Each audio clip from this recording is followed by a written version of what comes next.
ഈശോ മിശിഹായ്ക്ക് സ്തുതിയായിരിക്കട്ടെ. എല്ലാവരും സന്തോഷമായിരിക്കുന്നുവെന്ന് വിശ്വസിക്കുന്നു. നമ്മളെല്ലാവരും പ്രാർത്ഥനയുടെ അപൂർവ ഭക്തിനിർഭരമായ നിമിഷങ്ങളിലാണ് എന്ന് നല്ലതുപോലെ എനിക്കറിയാം. നിങ്ങളുടെ പ്രാർത്ഥനകളിൽ ഞങ്ങളെയും ഓർക്കാറുണ്ട് എന്ന് ഞങ്ങൾ വിശ്വസിക്കുന്നു. അതുപോലെ തന്നെ ഞങ്ങളും നിങ്ങൾക്ക് വേണ്ടി പ്രാർത്ഥിക്കുന്നു. ഞങ്ങൾക്ക് വന്ന ചില സന്ദേശങ്ങളിൽ ചിലർ കടഭാരത്താൽ വിഷമിക്കുന്നവരുണ്ട്, വിവാഹം നടക്കാത്ത വിഷമത്തിലായിരിക്കുന്നവരുണ്ട്, കുഞ്ഞുങ്ങളുടെ വിദ്യാഭ്യാസമോർത്ത് വിട്ടുമാറാത്ത രോഗാവസ്ഥയിലായിരിക്കുന്നവരുണ്ട്. നമ്മളെല്ലാവരും പ്രാർത്ഥിക്കുമ്പോൾ മാതാവിനോട് മുട്ടിപ്പായി അപേക്ഷിക്കണം. ദൈവമേ, അടുത്ത തവണ ഞങ്ങൾ മാതാവിൻ്റെ അത്ഭുതങ്ങൾ കണ്ട്, ഈശോയുടെ അത്ഭുത പ്രവൃത്തികൾ കണ്ട് ആ സന്തോഷത്തിൽ നമുക്കും പങ്കുചേരുവാൻ, ദൈവത്തിന് നന്ദി കരേറ്റുവാൻ ഇടയാക്കുന്ന രീതികളിൽ ദൈവത്തിൻ്റെ അത്ഭുത പ്രവൃത്തികൾ കാണിച്ചു തരണമേ എന്ന് നമുക്ക് പ്രാർത്ഥിക്കാം. എന്തുകൊണ്ട് നമ്മൾ ഇത്തരം പ്രവൃത്തികൾ കാണുന്നില്ല എന്ന് പറഞ്ഞു കഴിഞ്ഞാൽ, നമ്മൾ വിശ്വാസത്തിൽ നിന്ന് വ്യതിചലിച്ച് നമ്മൾ സാധാരണ മാനുഷികമായ കണ്ണുകളിലൂടെ നോക്കുമ്പോൾ നമ്മുടെ അവിശ്വാസം വർദ്ധിക്കുകയും ഈശോയുടെ അല്ലെങ്കിൽ മാതാവിൻ്റെ അത്ഭുത പ്രവൃത്തികൾക്ക് പലപ്പോഴും അത് തടസ്സമായി തീരുകയും ചെയ്യാറുണ്ട്. ഞാൻ കുറ്റപ്പെടുത്തുന്നതല്ല. ചില സഹോദരങ്ങൾ ഞങ്ങളോട് പറയാറുണ്ട്, ഞങ്ങൾ ഇന്ന മാതാവിൻ്റെ പള്ളിയിൽ ചെന്ന് പ്രാർത്ഥിച്ച ഉടനെ ഞങ്ങൾക്ക് മാതാവ് ഒരു കുഞ്ഞിനെ തന്നു, ഞങ്ങളുടെ കടങ്ങൾ മാറുവാനുള്ള വഴികൾ തുറന്നു തന്നു എന്നെല്ലാം പറയുന്നത് ഞങ്ങൾ കേട്ടിട്ടുണ്ട്. അവരതിൽ സന്തോഷിച്ച് ദൈവത്തിന് മഹത്വം കരയേറ്റുന്നതും കണ്ടിട്ടുണ്ട്. പക്ഷേ എന്തുകൊണ്ടാണോ എന്നറിയില്ല, നമ്മളിൽ പ്രാർത്ഥിക്കുന്ന പലർക്കും ദൈവത്തിൻ്റെ മാതാവിൻ്റെ കരസ്പർശമേൽക്കുവാൻ കഴിയാതെ പോകുന്നത് എന്തുകൊണ്ടെന്ന് പലപ്പോഴും ഞാൻ ചിന്തിക്കാറുണ്ട്. ഇന്നത്തെ വിഷയം, എന്തുകൊണ്ട് നമ്മുടെ പ്രാർത്ഥനകൾ കേൾക്കുന്നില്ല എന്ന് നമുക്ക് മനസ്സിലാക്കാം. മാതാവ് നമ്മുടെ പ്രാർത്ഥനകൾ കേൾക്കാത്തതാണോ പ്രശ്നം? ഒരിക്കലുമല്ല. നമ്മുടെ പ്രാർത്ഥന മാതാവ് കേൾക്കുന്നുണ്ട്. പക്ഷേ നമ്മുടെ പ്രശ്നമെന്ന് പറഞ്ഞു കഴിഞ്ഞാൽ വിശ്വസിക്കാൻ അല്പം ബുദ്ധിമുട്ടാണ്. നമ്മൾ ഒരു കാര്യം ചെയ്യുമ്പോഴാണ്, നമ്മളൊരു കാര്യത്തിന് വേണ്ടി പ്രാർത്ഥിക്കുമ്പോഴാണ് അത് ലഭിച്ചു എന്ന് വിശ്വസിക്കണമെന്ന് നമ്മുടെ വിശുദ്ധ തിരുവചനങ്ങളിൽ, തിരുവെഴുത്തുകളിൽ എല്ലാം പറഞ്ഞിട്ടുണ്ട്. നമ്മൾക്ക് ലഭിച്ചു എന്ന് വിശ്വസിക്കാത്ത ഒരു കാര്യം നമ്മൾ പ്രാർത്ഥിക്കുന്നതിനനുസരിച്ച് ചില സമയങ്ങളിൽ നമ്മളിൽ സംശയം ജനിപ്പിക്കും. കാരണം ഒരു വ്യക്തി ദൈവത്തോട് കൂടുതൽ അടുക്കുമ്പോഴാണ്, സഭയോട് കൂടുതൽ അടുക്കുമ്പോഴാണ്, ദൈവത്തിൻ്റെ വിശുദ്ധിയോട്, വിശുദ്ധന്മാരോട്, പ്രതിപുരുഷന്മാരോട് ചേർന്ന് നിൽക്കുമ്പോഴാണ് തീർച്ചയായും പരീക്ഷണങ്ങൾക്ക് ഇരയാകാം. നമ്മൾക്ക് ഒരു ചെറിയൊരു ഉദാഹരണം എടുത്തു കഴിഞ്ഞാൽ, ചെറുതെന്നല്ല, ബൈബിളിലെ ഏറ്റവും വലിയൊരു ഉദാഹരണം എടുത്തു കഴിഞ്ഞാൽ ജോബിൻ്റെ പുസ്തകം തന്നെ എടുത്താൽ മതി. ദൈവത്തോട് ചേർന്ന് നിന്നപ്പോഴാണ് ദൈവത്തിനോട് ചെന്ന് യോബിന് വേണ്ടി കണക്ക് പറഞ്ഞത് പിശാചാണ്. ദൈവത്തെ പരീക്ഷിക്കാൻ യോബിനെ ഒരു ആയുധമാക്കി.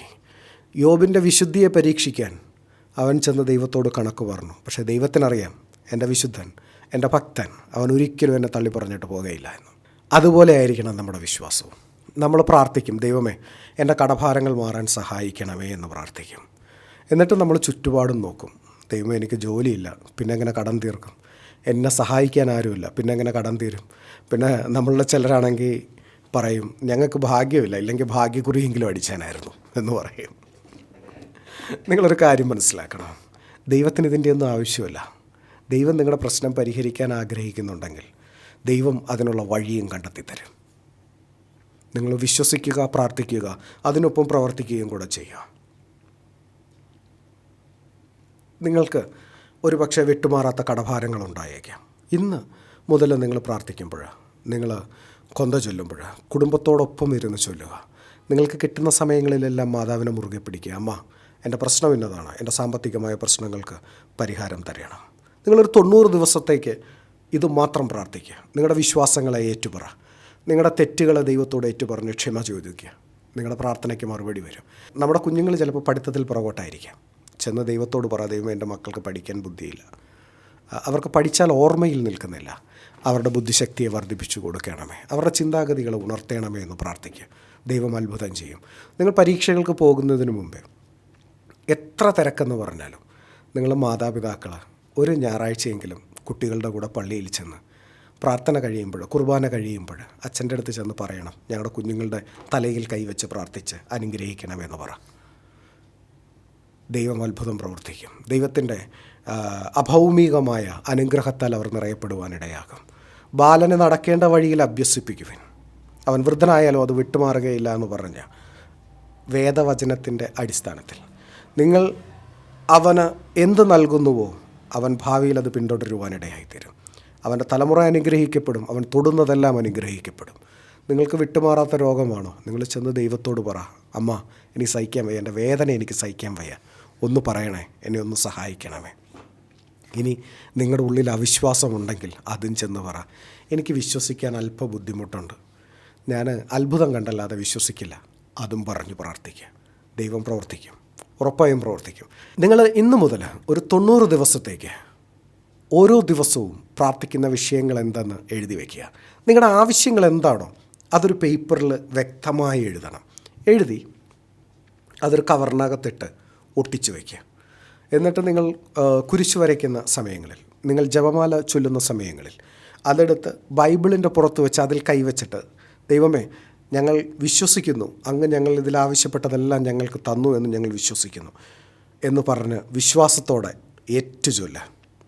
തീർച്ചയായും 90ാമത്തെ ദിവസം നിങ്ങളത് തുറന്നു നോക്കുമ്പോൾ അതിലുള്ള ഓരോ കാര്യവും നിങ്ങളുടെ ജീവിതത്തിൽ സംഭവിച്ചത് കാണുവാനിടയാകും. ചെറിയ വിശ്വാസം മതിയെന്നേ, ഒരു കടുകുമണിയോളം വിശ്വാസം മതി. നിങ്ങൾക്ക് ജീവിതത്തിൽ അത്ഭുതങ്ങൾ നടക്കുവാനിടയാകും. നിങ്ങൾ ഉറങ്ങാൻ പോകുന്നതിന് മുമ്പേ നിങ്ങളുടെ ജീവിതത്തിൽ എന്തെല്ലാം ആവശ്യമുണ്ട് അത് കൃത്യമായി ഏറ്റുപറയുക. ഞാൻ പറഞ്ഞില്ലേ, ഈ പ്രാർത്ഥന എഴുതി വെച്ച്, പ്രാർത്ഥനാ വിഷയം എഴുതി വെച്ച് ആ കവറിൻ്റെ പുറത്ത് കൈവച്ച് ദൈവത്തിന് നന്ദി പറഞ്ഞു, ദൈവമേ ഞങ്ങളുടെ ജീവിതത്തിൽ ഇത് തന്നതിന് നന്ദി എന്ന് പറഞ്ഞുകൊണ്ട് നിങ്ങൾ ഉറങ്ങാൻ പോയിക്കൊള്ളുക. എല്ലാവിധ നന്മകളും നിങ്ങളുടെ ജീവിതത്തിൽ ഉണ്ടാകട്ടെ. വരും ദിവസങ്ങളിൽ ഞങ്ങളും നിങ്ങൾക്ക് വേണ്ടി പ്രാർത്ഥിക്കാം. നിങ്ങളുടെ പ്രാർത്ഥനാ വിഷയങ്ങൾ ഞങ്ങൾക്ക് എഴുതി അറിയിക്കുക. ഞങ്ങളുടെ പ്രാർത്ഥനകളിലും ഞങ്ങൾ ചെല്ലുന്ന ദേവാലയങ്ങളിലെ പ്രാർത്ഥനാ സംഘങ്ങളുമായി ചേർന്ന് പ്രാർത്ഥിക്കുന്ന നിമിഷങ്ങളിലും നിങ്ങളുടെ വിഷയങ്ങൾ ഞങ്ങൾ പിതാവിനോട് മാതാവിനോട് ഞങ്ങൾ അറിയിക്കുന്നതായിരിക്കും. ഞങ്ങൾക്ക് വേണ്ടി നിങ്ങൾ പ്രാർത്ഥിക്കണമെന്ന് അപേക്ഷിക്കുന്നു. ദൈവത്തിൻ്റെ മറ്റൊരത്ഭുതവുമായി, മാതാവിൻ്റെ മറ്റൊരത്ഭുതവുമായി വരും ദിവസങ്ങളിൽ നമുക്ക് കാണാം. ഈശോ എല്ലാവരെയും അനുഗ്രഹിക്കട്ടെ.